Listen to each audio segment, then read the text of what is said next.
email question. The next email question says, are there time limits for filing a lawsuit in Mississippi?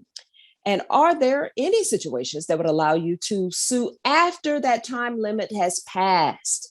What a great question, because I can imagine if somebody's in a coma or, there's, extenuating circumstances, that could be a real question in somebody's life.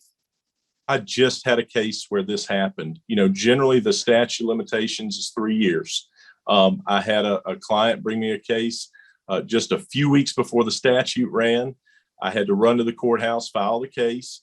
And then in the course of discovery, I asked the person we sued, were you on the job?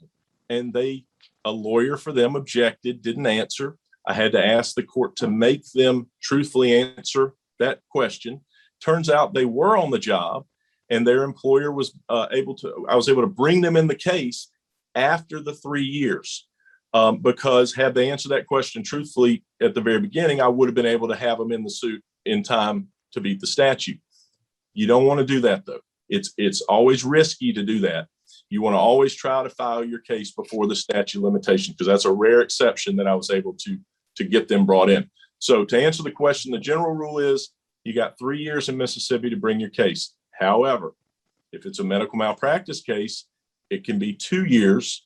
And if it's against a governmental entity, say like a county, a sheriff, a city, or a government hospital, it can be as short as 1 year. So I always try to file my cases in before a year is up, because you don't want to play with statute of limitations. So if you have a person who, has been in a long-term situation and they might be feeling like, it's not even worth making the phone call, what would you say to them?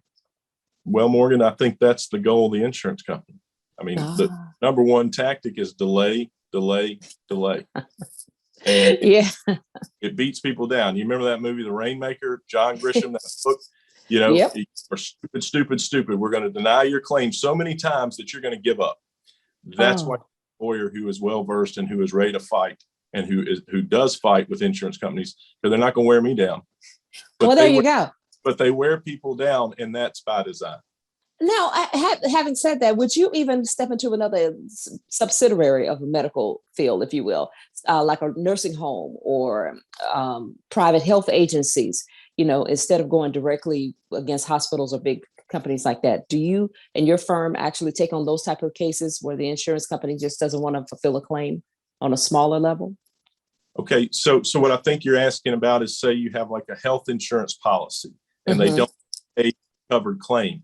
Yes, exactly. That goes into what you were talking about earlier, bad faith, because an insurance company has a duty on your health insurance to pay what's medically necessary, what's reasonable. And if they wrongfully deny without a arguable reason for paying a claim, then you can recover. And you can recover not just for that procedure, but you can also recover for punitive damages, which are over and above. Because think about this, if all that you could recover against an insurance company that wrongfully denied your claim was the money that they owed you, they do it every day, because it'd just be money they could gain interest on. You have to have some sort of penalty in that rare, egregious, terrible situation where they, don't pay for a procedure that was life-saving. Otherwise, they do it every day. Okay. All right, then.